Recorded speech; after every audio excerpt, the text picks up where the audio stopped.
batteries are dead, it's off, or it's not plugged in, or there is no wire, then the packaging is completely irrelevant. So I love when the universe sends us reminders about the importance of being connected.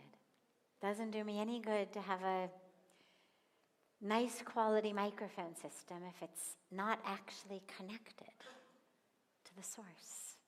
So, you know, when the GPS systems first came out in cars, before we had Google Maps on the phone, but when they first came out in the cars, you'd enter in the destination you wanted to go. Now you hit start or go, but it used to be there was a button that said accept navigation. And I remember Pujya Sadhviji always saying, it's like that with the divine. All you have to do is hit the accept button. Then everything happens. So, welcome to all of you to Satsang. So beautiful to be together. A quick logistic note to begin. I'll mention it again at the end.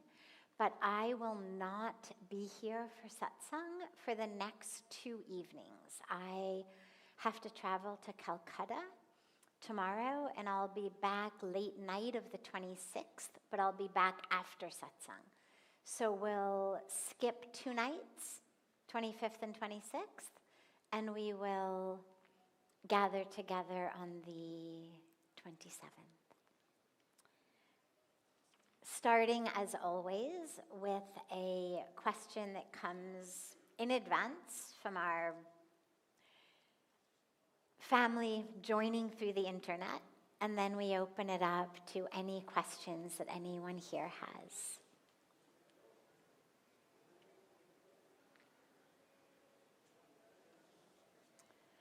I find it impossible to handle rejection.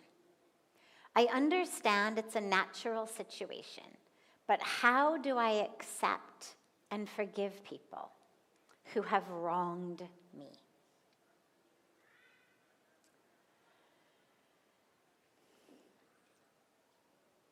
One of the most important lessons that I've ever learned in life, and it's become kind of like a sutra for me, just a constantly reminded truth. And the sutra is, it's not about you. It's not about you. When someone does something, they cheat us, they betray us, they harm us, they lie, they're rude, whatever it is that they may do, whatever the offense is. The part that stings so much is we take it personally. We feel like it was done to us. And frequently it's a loved one, a friend, a colleague, and we feel like I have done nothing but be so nice, so generous, so caring, so loving, so helpful, and this person lied to me, cheated me, ignored me, was rude to me, stole my husband or wife, or whatever it is that they've done. We make it about us. And this critical sutra is, it's never about you. People are doing wrong things, by all means. I'm not excusing the behavior. And they will experience and endure the karmic ramifications for their actions the same way that we all do. But when we realize it's not done to us, the sting comes out. It's not about us. Nobody wakes up in the morning and says, I know, I'm going to ruin their life. I know, I'm going to hurt them. I'm going to make them miserable. Nobody thinks like that. People are so stuck in their own minds. So people absolutely do wrong things, mean things to us. But it's all about them. We can only share with the world what we have. If you think of an air conditioning, what's it going to do? It's going to give you air, cool air. Here in India, or at least in still this aspect of India, where we don't have, central AC, you've got these wall ACs, and you turn them on in the summertime, and they give you nice, cool air. But if you turn it on in January, or now, we're going to get pneumonia. But it's not the air conditioning's fault. It's not that it woke up in the morning and said, I'm going to make this guy sick. I'm going to give her such a fever. No one's ever had a fever like that. It doesn't do that. It's just, it's full of cold air. You turn it on. What's it going to give? It's going to give cold air. It's great in July. It's awful in January. But that's all it's got. That's how people are. Whatever we have in us, it's what we're going to share. If I have just walked through a beautiful rose garden, I'm going to smell like roses. If I've been working in a goshala with the cows and cleaning the poop, I'm going to share the fragrance of cow poop. Because it's what is going on in those cases outside of me, but otherwise inside of me. When we have really bad smells come out of different parts of our body, it's because there is something not right going on inside of us. It's a great signal there is something wrong with your digestion. If you are giving out air from some orifice of your body that smells awful, it means you've got a digestive issue. There's something inside that's not right. And in the same way, when people hurt us, it's because there is something going on inside them that is not right. Now, here's the key, though. It doesn't mean that we have to stick around for more of it. A beautiful example that you can think about is if you're walking through a park and a dog runs out of the bushes and bites you. Maybe the dog has rabies, what we call a mad dog. Bit you. Now, you're going to take care of that leg. You'll go to the doctor, you'll go to the hospital, maybe you have to get a rabies shot, but you're not going to chase the dog down the block to bite it back. You're not going to go home, get a shotgun, and sit outside in the park waiting for it to show up so you can blow its head off. And you're also not going to need to start seeing a therapist because of the anger and resentment that you have in your heart toward the dog. We understand intuitively. The dog is sick. I was in the wrong place at the wrong time. The dog did what sick dogs do. It bit me. My leg needs to be taken care of, but I don't need therapy to forgive the dog. I get it. It's a dog. It was sick. Well, in the same way, when people's mental state is in a state of dis-ease, they are not in peace. They are not in joy.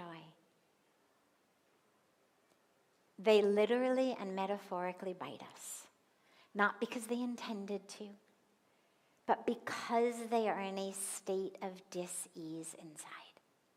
And so that's what they share. Now, the question for us becomes, okay, so first most important step is I'm able to forgive. I'm able to have compassion. I'm able to not carry a grudge. But then, spirituality does not say you leave your common sense at the door. I'm going to take a different path through the park every day until I know that that dog has been captured. Because I don't want to get bit again. And if there are people in your life who are hurting you over and over and over again, that's a signal. Not to blow their heads off, not to hate them with all your might, not to carry anger and grudges, but to say, maybe I should walk this way. Maybe not right in front of them at this moment. I can hear the snarls of the rabies-filled dog going in the other room. Like, I'm gonna go out the other door. Maybe I'm not gonna go back into business with that person. Maybe in some cases I'm not even gonna maintain a relationship with them. But I'm not going to allow that sting to destroy my heart. Because our hearts, it's the most precious thing. Think about it. Let's imagine that you've got a brand new couch, beautiful couch, white couch, cream-colored couch.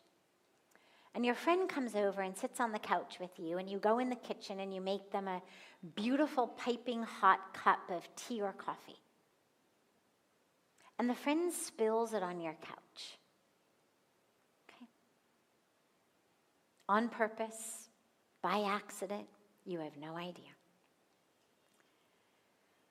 And then they actually just stand up and walk out. They don't offer to help clean. They don't tell you how sorry they are. They spill it and then they leave. What are you going to do? What's the first thing you're going to do?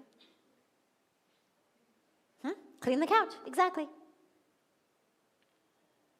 A+ in the front row. Yes, clean the couch. Is anybody before they clean the couch going to run after that person down the street to grab them and make them come back and clean it? Is anybody going to leave the stain on the couch so that everybody who comes over, you can say, look what that person did to me? Like, I was so nice. I made them the coffee, I made them the tea, and then look what they had the audacity to do. Look at this. Of course not. Because we know it's going to fester, it's going to smell, it's going to get bugs, bacteria. I'm the one who has to live with it. It's my couch in my living room. If it starts to grow bugs and bacteria, that's my living room that's going to get infested with it.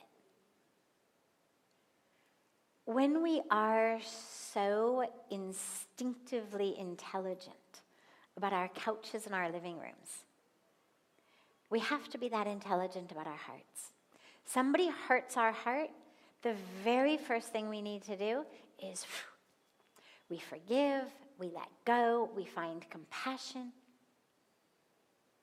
We take a walk, we chant our mantras, we meditate, we listen to beautiful music, we hug a tree, we feed sandwiches to homeless people. We do whatever we need to do to bring our hearts back into alignment. And then we deal with them. I'm not saying ignore it. I'm not saying be a doormat or a punching bag. But don't let that stain become permanent on your couch while you go hunt the guy down. Or while you take pictures of it to post on Instagram and tell everybody what this person did to you. Because the longer that stain sits, the harder it is to remove.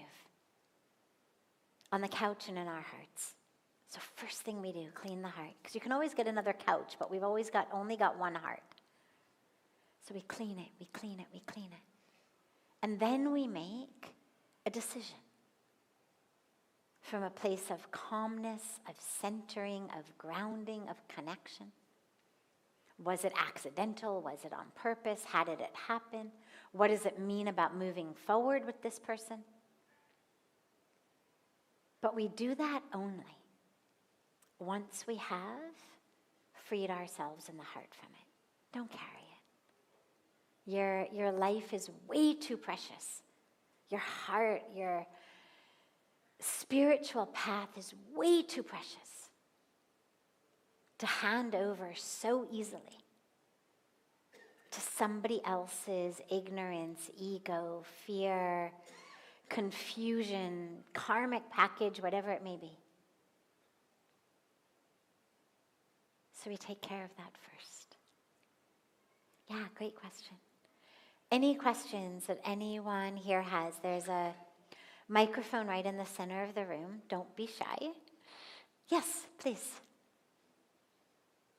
Share your name and where you're from, and then your question. My name is Lowell. I'm from Portland, Oregon, in the United States of America. And I'm here on the Vedantic course towards self-realization. Yes. And this is my 4th night at Satsang with you. And I'm absolutely blown away. It was like every night you spoke to my heart, and you spoke a language that I understand very clearly. And I'm deeply grateful. And I'm grateful for this place, the work that you and Swamiji have done, and all the people before you as tools of Ishwara. My question is, do you have any experience with the 12 steps or recovery? Mm-hmm. Because everything that you said, I'm 36 years sober, everything that you said every night resonated on that level, the Serenity Prayer, the Prayer of St. Francis. And my second question, which is an extension of that one, is when you came here when you were 25, 30 years ago, and you took your first dip in the Ganges, was there a ceremony or a ritual that accompanied that really helped with the purification? I took my first dip today, but I want to make sure that I extricate all the power that Mother Ganga has to offer, and I'm wondering if there's anything else I should do. And thank you. Beautiful, beautiful question. So I'll take your second question first and your first question second.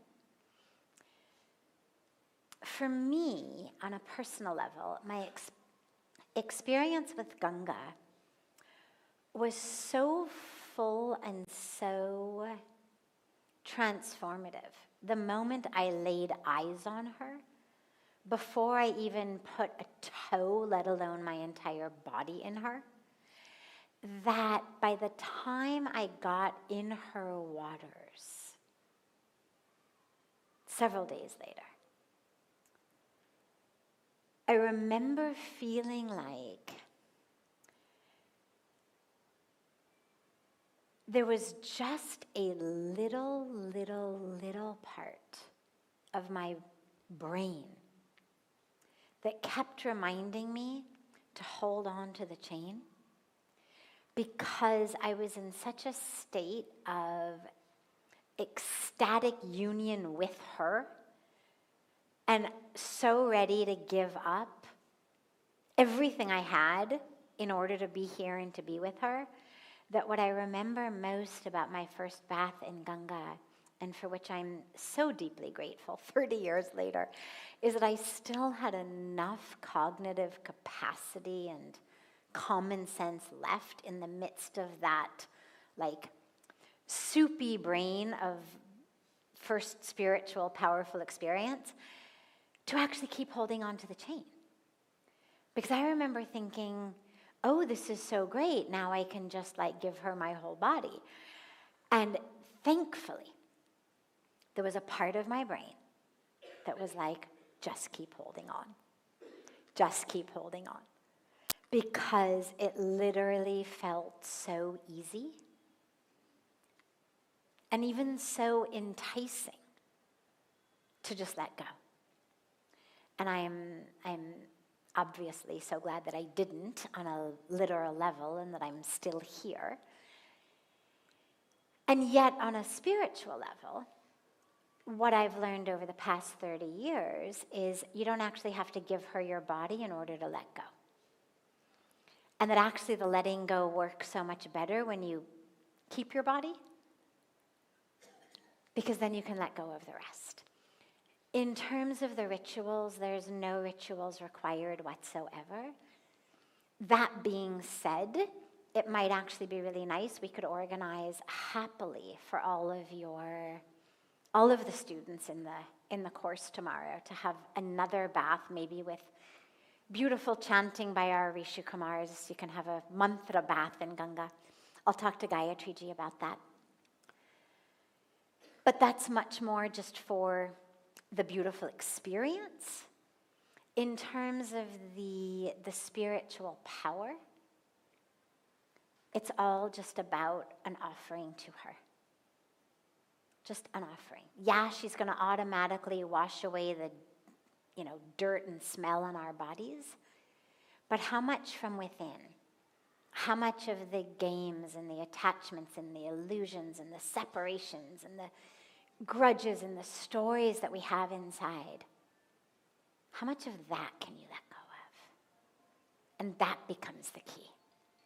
So before you go in, it's much more about the intention of the bath than the ceremony once you're in. It's about the intention of, okay, oh Ma Ganga, take the anger, take the grudges, take the pain, take the fear, take the story, take it all, so that I can emerge truly free.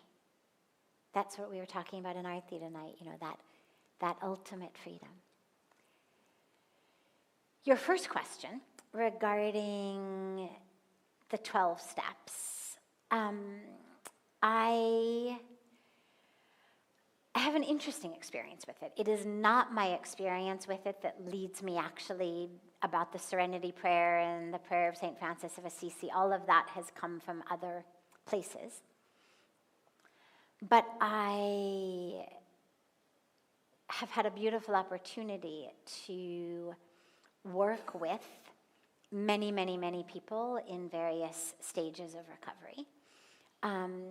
When I was suffering as a teenager with a severe eating disorder and was sent into a 12-step group, unfortunately, I was not actually ready for it and not able to take what it had to offer. But it's a path of healing, a path of wisdom around healing that I think is beyond incredibly valuable, beyond critical for so many people in the world, because it offers what, by God's grace, I found coming here to the banks of Ganga, but it offers people all over the world that awareness of, oh, I don't actually have to hold up the whole show. Oh, it's not all actually on my shoulders. Oh, guess what? I can trust fall into the universe, into the divine, into the higher power, and I will be caught. There is a power, there is a presence into which I can fall. And I think that awareness for all of us, whether we struggle with specific addictions or just the addiction to the death grip we have on micromanaging our own lives, or the addiction that we have to try to control the people around us so that they say and do what we need them to say and do so that we can be in peace. That awareness that this is not serving me, and that actually the only way I'm going to A, get what I want, and B, be free, is to surrender. So, yeah, I wish that I was a bit older, a bit more spiritually, emotionally mature to be able to have benefited from it when I was put into it. But I feel very blessed that I was given many, many of the same teachings in different spiritual ways here on the banks of Ganga. Yeah, wonderful. Other questions? Yes, please, come. You don't have to wait for me to call on you. Come.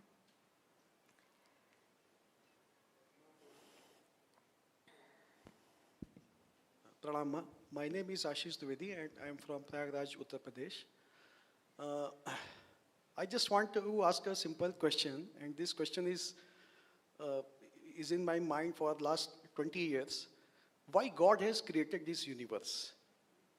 ईश्वर ने सृष्टि की संरचना, क्योंकि ये सवाल माँ बहुत सताता है मनी मन, समझ में नहीं आता, कुछ सुनते हैं कुछ समझ में आता है, बट अंदर से वो कनेक्टिविटी नहीं हो पाती है, तो ईश्वर ने इस सृष्टि की संरचना की क्यों, इसका उद्देश्य क्या है, इसके बारे में प्लीज थोड़ा बताएं। Sure.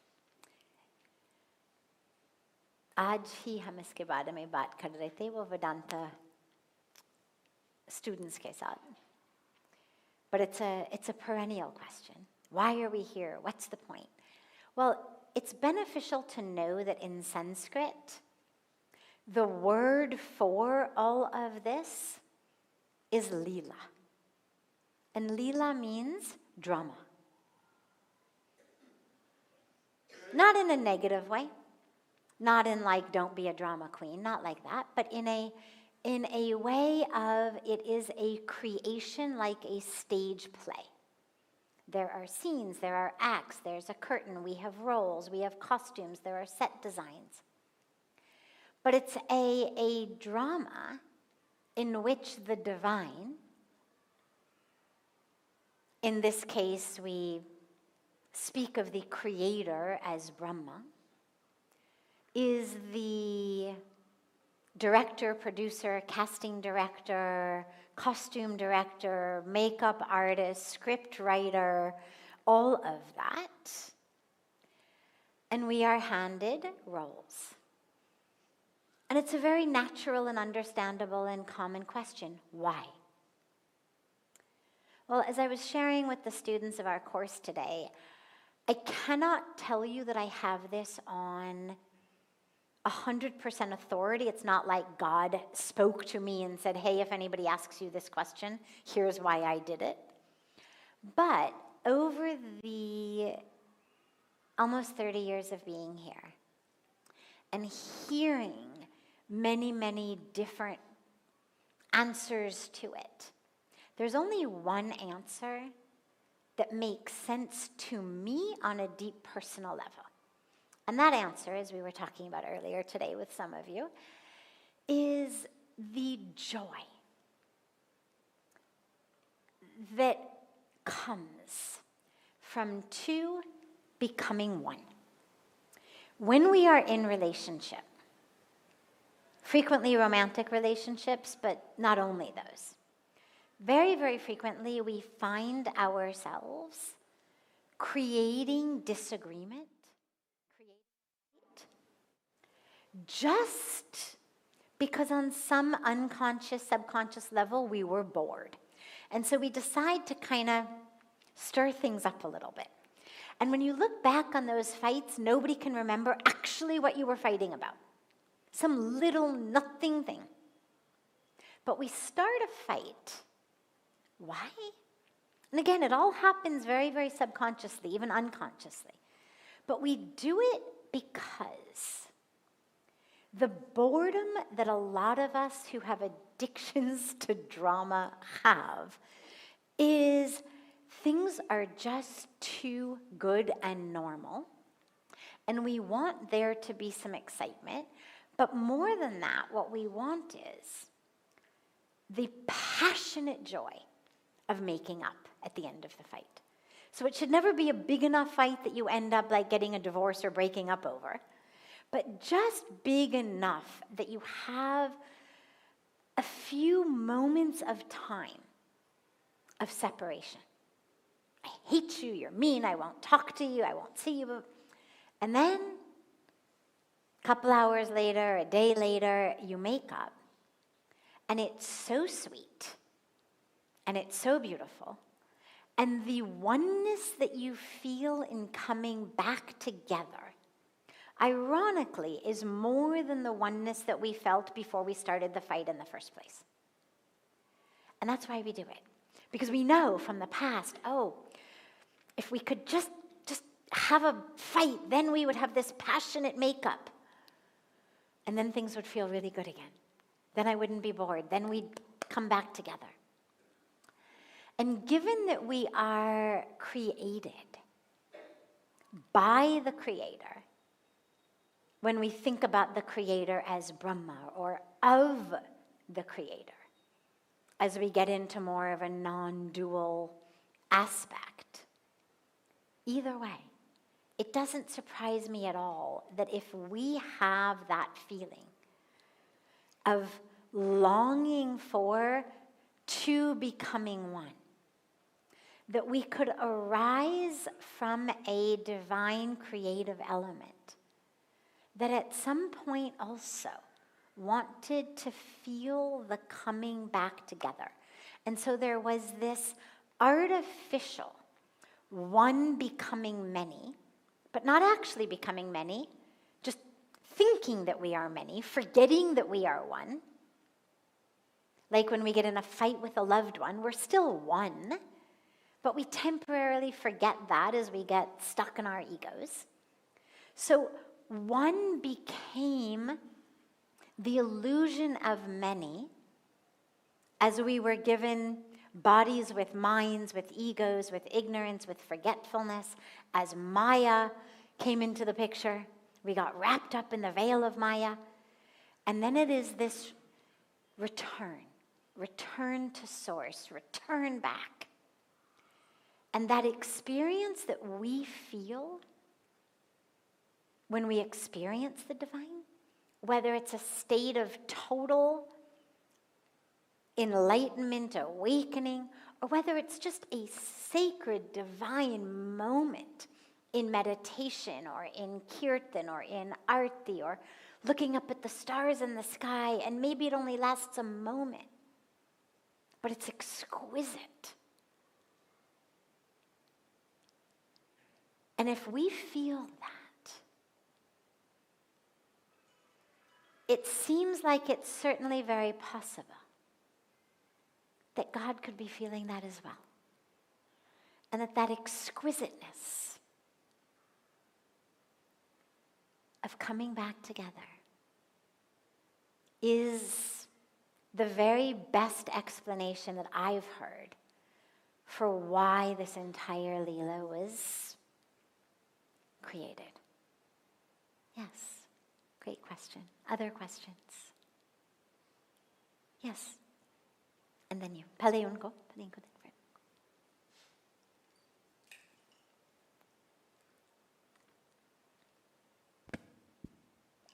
प्रणाम माता जी, this is Pragati from UP Ballia. मेरा 3 क्वेश्चन एक्चुअली बहुत टाइम से परेशान कर रहा है. फर्स्ट इज अभी रिसेंटली मैंने पढ़ा भगवत गीता में 3 काम के बारे में, काम, अकाम और विकाम. विकाम तो हमें करना नहीं है जो बुरे कार्य हैं, लेकिन उसमें अच्छे कार्य भी नहीं करने हैं. मतलब ऐसे काम नहीं करने हैं जिसके बारे में हमें बाद में फल की इच्छा हो.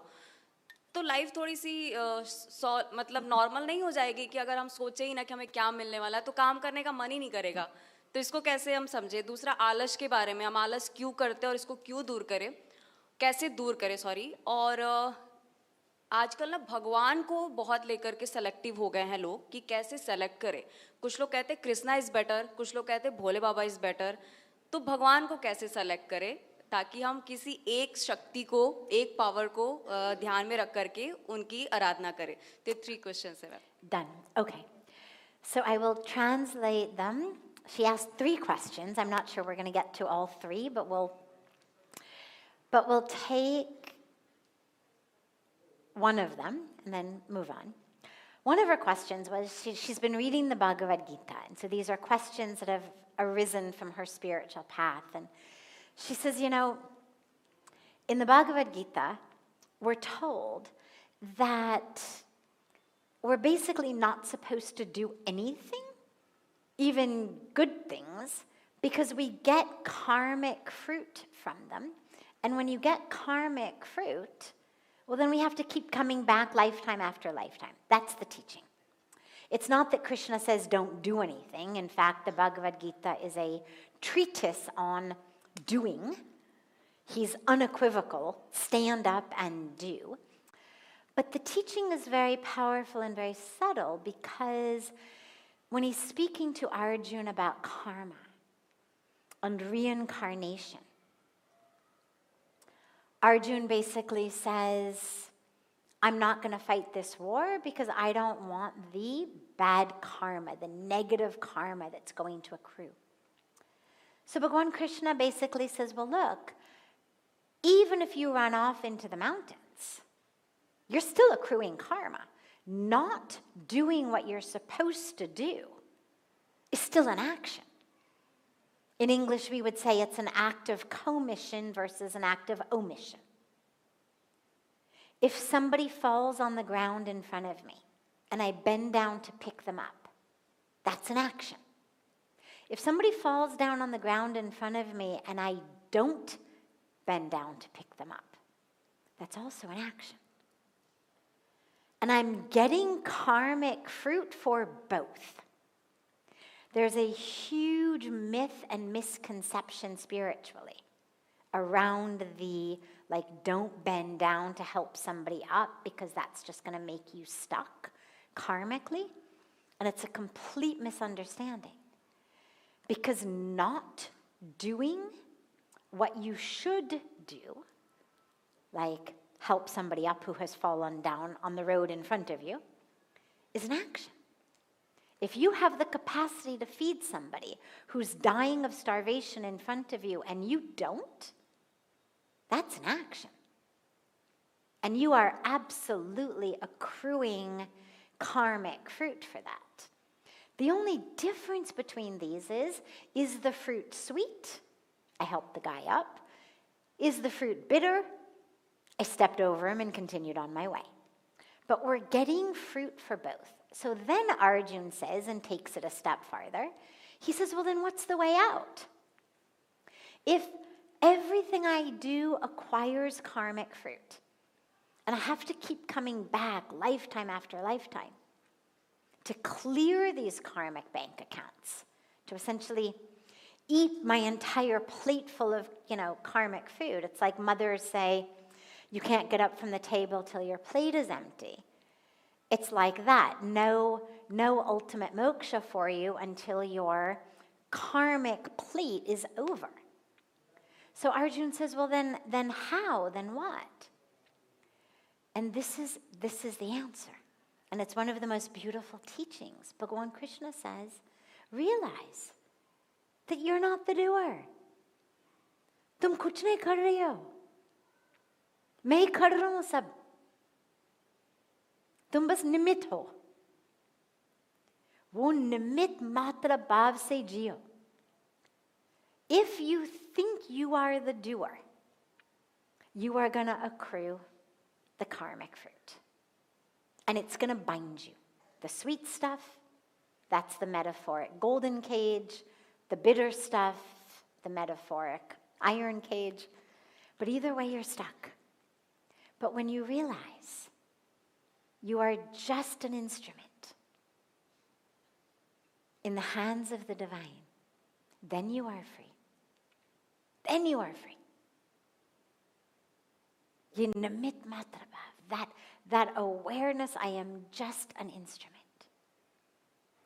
And then he says, surrender. Surrender. Yat karoshi yadashnasi yajchahoshi dadasiyat yat tapasyasi konteya tat kurushwa madarpanam. सब कुछ मुझे दे दो. सब कुछ. कायेन वाचा मनसेंद्रिय वा. जो हम गंगा जी की आरती उसी मंत्र से शुरू करते, क्यों? Whatever I've done, through all of these different ways that I have, I offer it to you. I offer it to you. Just samarprit karo. Offer it to the divine. Realize you are just a tool. Okay? Second question of hers. How do we pick which God to worship? So many options.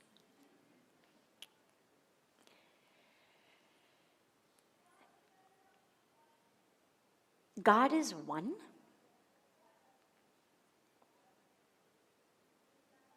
Infinite number of ways to be seen, ways to be worshipped. But God is only one. It doesn't matter. Do you have children? Bache hai aapke? How many? Okay. I'm sorry, one. Okay. So she has only one child. But let's say for a moment, let's say you had 5 kids. Okay? Lucky for you, there's only one, but let's say that there's 5 for the purpose of discussion. And one child calls you mama. One child calls you mommy. One child says mom, one says Mataji. One is still an infant and goes ma, ma, ma, ma, ma. The infant sits in your lap, cries, breastfeeds. One a little bit older sort of crawls all over you like a jungle gym. The one a little bit older makes you scribbles at school on construction paper, brings home things that don't look like anything but made them for you. Another one writes you poems.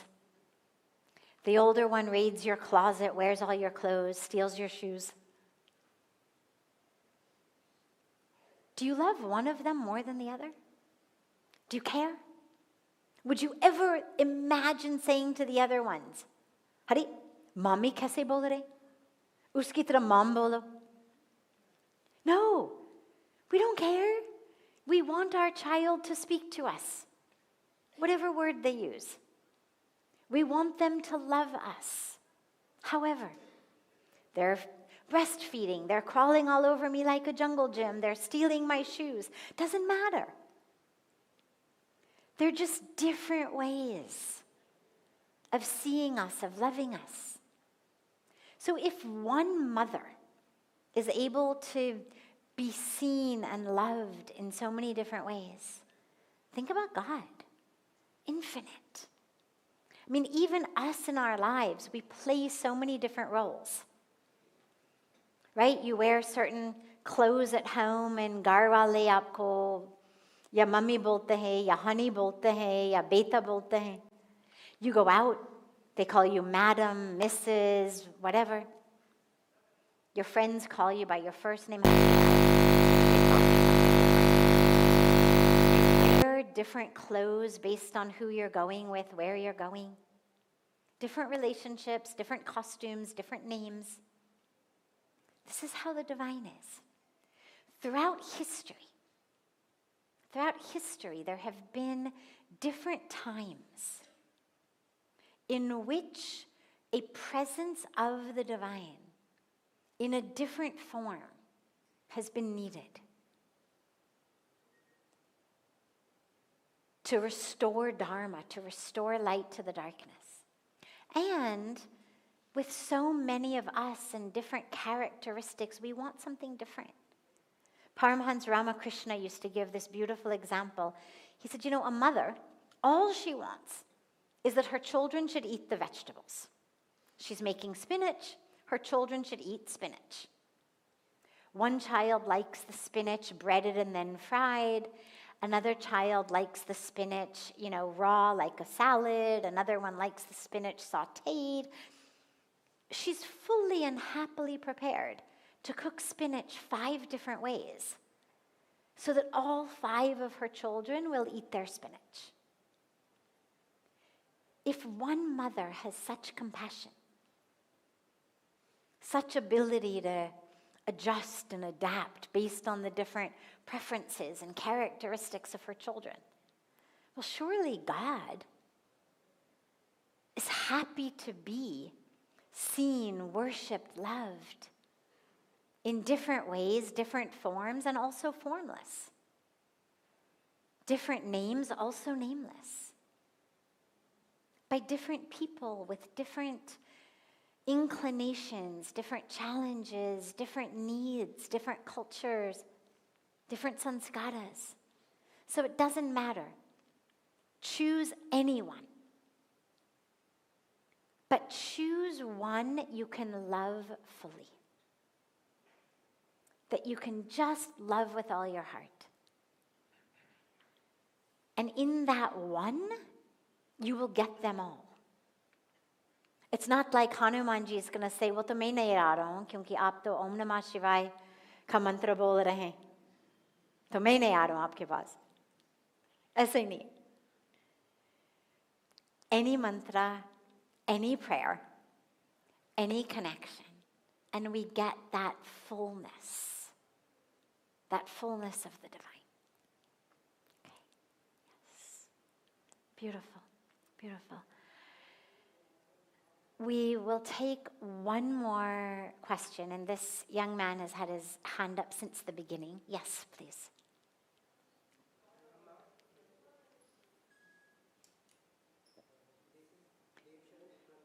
Just one sec, sweetheart. He's going to turn on the mic for you. Yes. प्रणाम माँ, this is देवशन from Jaipur. सो मेरा question है उपनिषद से. जैसे कि मन की 3 अवस्था होती है, जागृत, स्वप्न और सुषुप्ति. तो इसके पार की भी अवस्था होती है, तुरीय अवस्था. तो इसको अटेन कैसे करें? आपने थोड़ी देर पहले लेक्चर्स में बोला कि एक मतलब लिबरेशन का डेफिनेशन आपने दिया कि एक ऐसा स्टेट जहाँ पे मन पे किसी भी चीज़ का कोई प्रभाव ना पड़े. तो क्या ज्ञान से, भक्ति से या कर्म से या तीनों के मिक्सअप से हम उसको अटेन कर सकते हैं? और मेरा एक और क्वेश्चन है, जैसे कि इच्छा ही दुख का मेन कारण है, तो मुक्ति भी एक प्रकार की इच्छा ही है. तो इसके ड्यूरेशन में भी हमें दुख ही मिलता है. तो फिर ये क्या, इसको थोड़ा डिफाइन करें. और एक और क्वेश्चन है मेरा, जैसे कि उपनिषद में ही कहा गया है कि जो गॉड है या ईश्वर है, जिसको ब्रह्म कहा गया है उपनिषद में, तो हमारे हृदय में ही है, सबसे समीप. तो माया के पर्दा से छिपा हुआ है. तो इस माया को, ये माया क्या, उसको एक्सप्लेन करें, क्योंकि समझ में नहीं आता. या उपनिषद में भी जो कहा गया माया के डेफिनेशन के बारे में, या प्रकृति या परा प्रकृति, तो ये क्या है, थोड़ा एक्सप्लेन करें इससे. Okay, beautiful. I want to take your question as well in the back. Come, please. Yes, just a moment. And then I'm going to come back to his, because his questions are an entire course. So we may have to address those differently. Yes, okay. नमस्कार. नमस्कार. जो पहले उन्होंने question पूछा था, थोड़ा उसी का वो आगे है कि जब हम लोग सब कुछ ईश्वर को ही दे देते हैं कि भाई जैसा वो करे वैसा ठीक है, तो एक नीरसता आने लग जाती है कि भाई हमको कुछ करना ही नहीं है. और दूसरी चीज़ ये होती है कि ईश्वर में लगते लगते सिचुएशन ये आ जाती है कि चीज़ों में मोह छूट जाता है लेकिन ईश्वर मिलता नहीं, तो संशय में दोनों गए माया मिली ना राम, ऐसी सिचुएशन आ जाती है. तो उसके लिए क्या करें? Okay. So these questions are very important and very, very deep questions surrounding our Upanishads and so much more.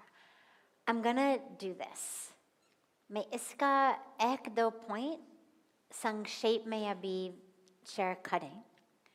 And then जब मैं वापस आ जाऊंगी, we will dedicate a full satsang to these questions, because these are not 2-3 minute questions and answers.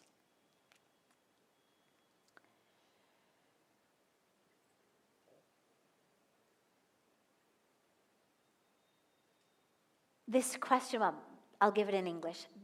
One of the many deep questions has to do with that presence of the divine within us, but that it's been covered with maya, with ignorance, and so we can't see it, that the truth of who we are is the divine, but it's been covered with maya, we cannot see it.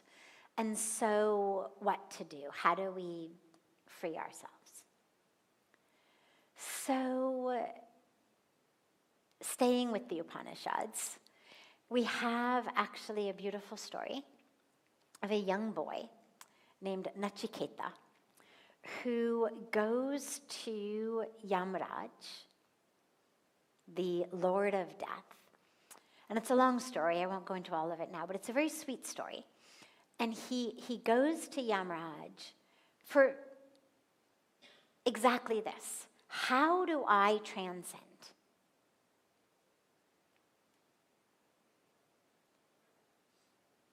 He's thrust on a spiritual path from his own family situations, as so many of us are.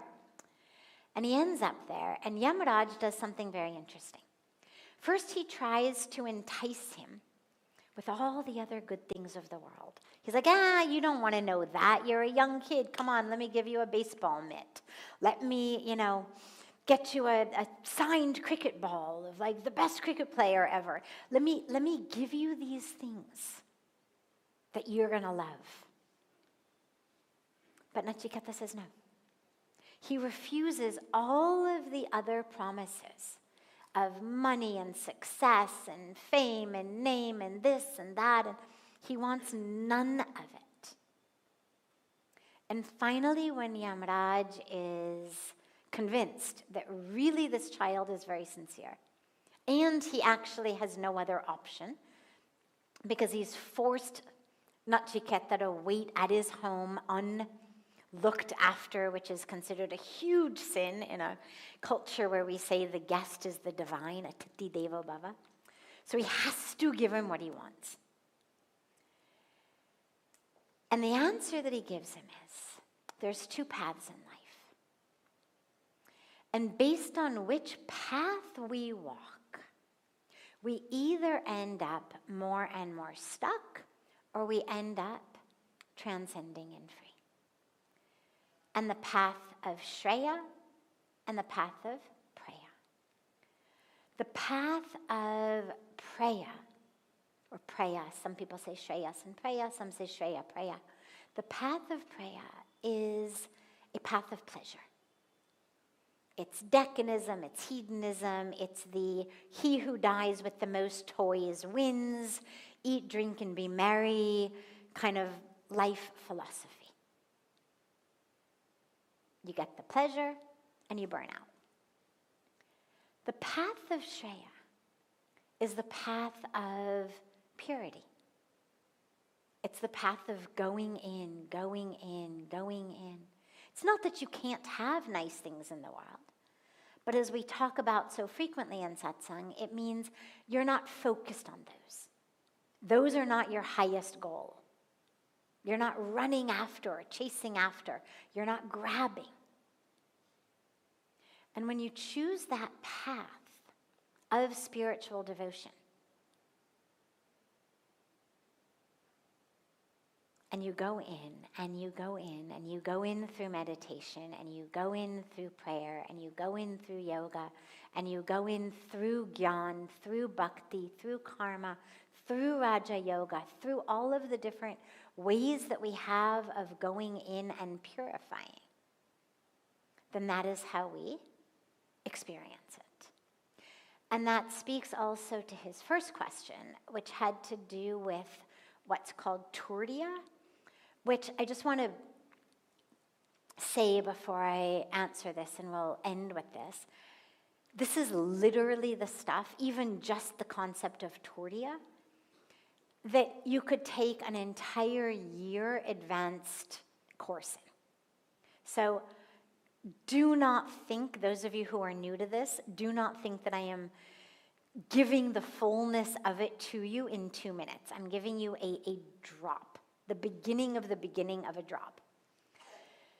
Turiya means the fourth state. We have 3 states that we all know. Awake state, here we are awake. Sleep, when I'm dreaming. And what's called deep sleep.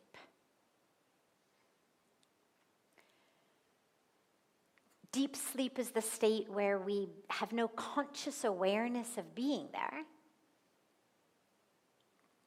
but we're still there. Consciousness hasn't disappeared.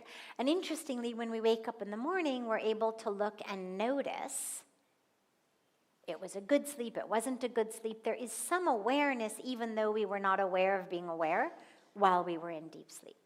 Okay. Again, much, much more to say about that, but we don't have time at the moment. But Turiya is the fourth state. And it is the state truly of consciousness.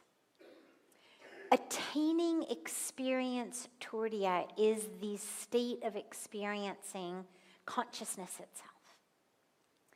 When I am awake, I'm aware that I am here and conscious through my senses. How do I know I'm here? Well, I can see things. If I couldn't see things, I could hear them. If I couldn't hear them, I could smell them. I could touch them. I can feel them. When I'm sleeping, even though I may be in a dream state, there is an awareness of I'm here. I may be, as we were talking about the other day, I may be in Paris. I wake up and it was all happening in my head. But even in the dream in my head, there was an experience of being here, an awareness. Deep sleep, no awareness at the moment, but it's still there. I can look back upon it. But Turiya is that ultimate actual consciousness, that is the light of awareness. So it doesn't require an object. The rest of our awareness, our consciousness, we are aware of it because of the objects. So I can see this, therefore I know that I'm experiencing it. I've got an object. How do I know my eyes work if there's nothing to see? I don't. If you're in a pitch black room, pitch black, no light, you have no way of knowing if your eyes work. I only know my eyes work because there is an object I can see. But beyond the sight, it is through these objects that I experience my consciousness. But consciousness is not the objects. Consciousness is the light of me onto the objects. Whether I'm seeing this or seeing that or seeing this or seeing you, the aspect of sight is not the objects I'm seeing. Consciousness is not the objects I am conscious of. That's just how most of us know it. But Turiya takes us into the state of full and complete absolute consciousness that does not require something that I am aware of in order for me to understand it and experience it and know it. So you can also think about it as enlightenment, you can think about it as awakening, you can think about it as self-realization, because when I attain that, it's what we call Atma Darshan. I'm having darshan of the soul. These are all different ways of thinking about it, because the truth of who I am is that Sat Chit Anand, right? That experience, consciousness, bliss. Or you say, Aham Brahmasmi. I am Brahman, I am it all. These are just different ways of describing the same phenomena. Turiya is the state in which I know that, I realize that. And again, there is much, much, much more to be said about that, but we attain it the same way that Yamaraj told Nachiketa to experience the truth of who he is. Through choosing this path of Shreya that takes us into a path of inquiry. Ko-hum, so hum. Who am I? Who am I? I am that, so hum. These meditative practices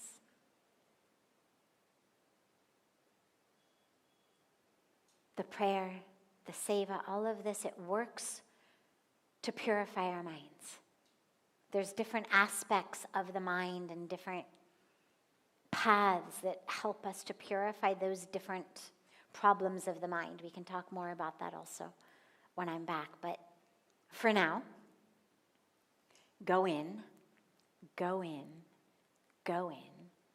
Drop from the intellectual mind. It's wonderful that you're reading these things. It's fantastic. And that you're not just reading, but you're thinking about them. But in addition to thinking about them, we have to also allow ourselves to drop out of the intellectual mind and into the heart that feels and knows. Otherwise, you can think yourself in circles. You can't think yourself to enlightenment. There is a point at which the thinking, which is showing us something or pointing us in a direction or sending us in a direction or clarifying something, is wonderful. And then there's a point at which we have to let it go, because the next stage actually requires us to drop much deeper. See, the thinking mind can only operate in separation. I can think about something that I am separate from. I can do a math problem, I can look at a map, I can do pros and cons lists on a piece of paper. I can do all of those things because they are separate from me. When I meet someone, I can see them as form, size, shape, color. I can make judgments about it. I can do all these things because they are separate from me. But if I want to have a soul-to-soul connection, I've got to drop out of the thinking mind into a place of experiencing oneness. You can't have a soul-to-soul connection or even a heart-to-heart connection by holding someone at an arm's length so you can better assess what they look like. And in the same way, as our mind holds truths at an arm's length away so we can better assess them and evaluate them and try to comprehend them, the problem that we face is we're turning them into something separate from us. So along with the thinking about, we have to make sure that we allow ourselves to have an experience of being, so that that truth is not separate from me. The truth is me, but my mind will never be able to get there. And so there comes a point where we have to drop the mind and drop deeply into awareness, into knowing, into self, into however you think about it. So the thinking is great, but just make sure that you're giving yourself opportunities to know from a part of you that is neither gray matter nor white matter, but to know from a place of just knowing. Because all of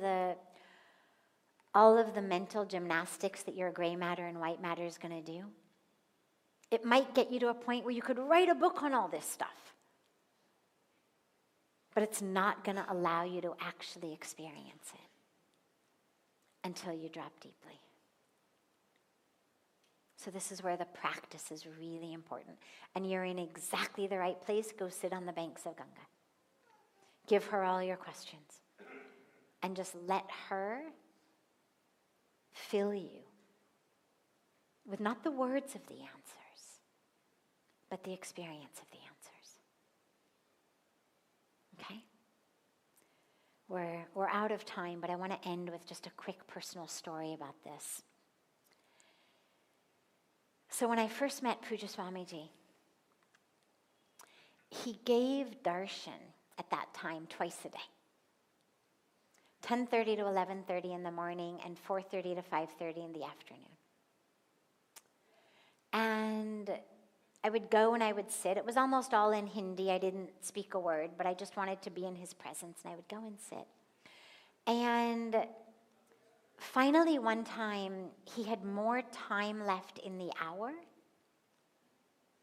and the people had asked their questions and gone.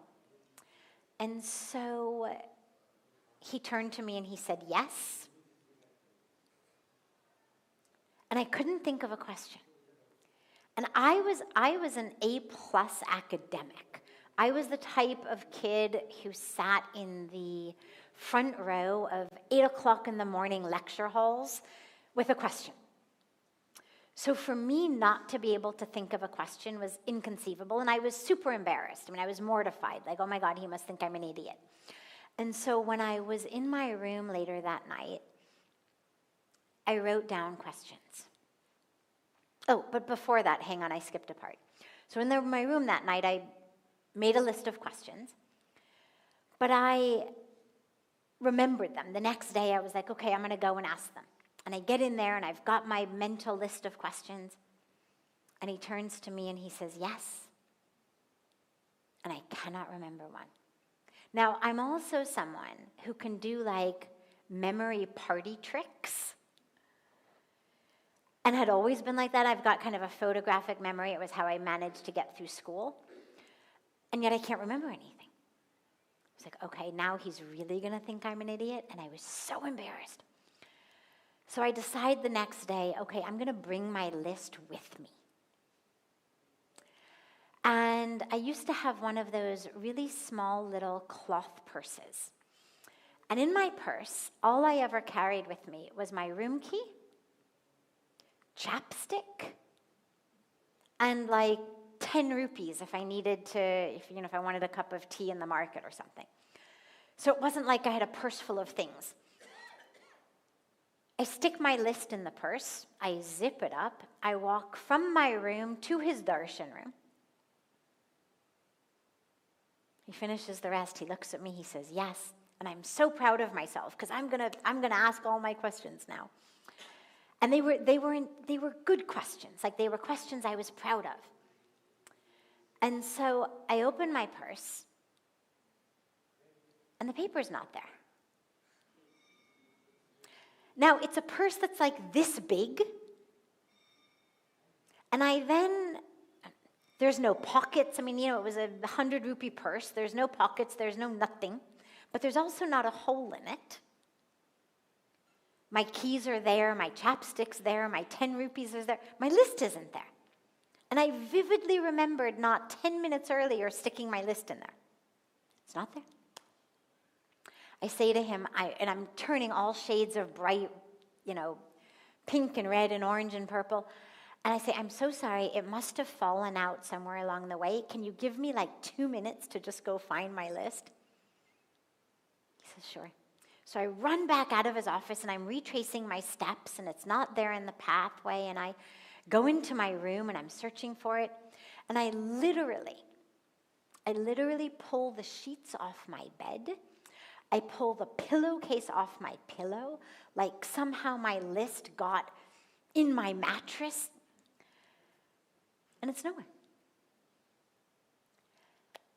And I finally go back to him, and I finally realized, like for the first time in my life, the universe was telling me, just sit. Like, we're not going to let you remember the questions that you remembered 10 minutes ago. We're not going to let you carry this list of questions that you feel like are good questions. You are going for the first time in your life to not be able to be the star academic that you're used to being. This isn't about that. It's not about your brain. It's about the heart. It's about the soul. And it was such a beautiful awareness that freed me from the mind going, oh my God, but what about this? But what about that? And so I offer that to you with such a beautiful path that you're on of being young, learning this. And it's keep on this path. Keep reading, keep learning, keep asking, keep thinking. Keep pondering. And every once in a while, especially when you're in a holy place like the banks of Ganga, let yourself just drop from a place of thinking about something to actually just coming to a place of being with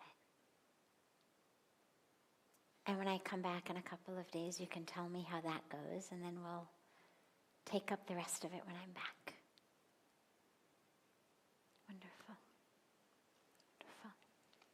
Have a beautiful rest of your evening, everyone. A beautiful day to our family joining from all over the world online.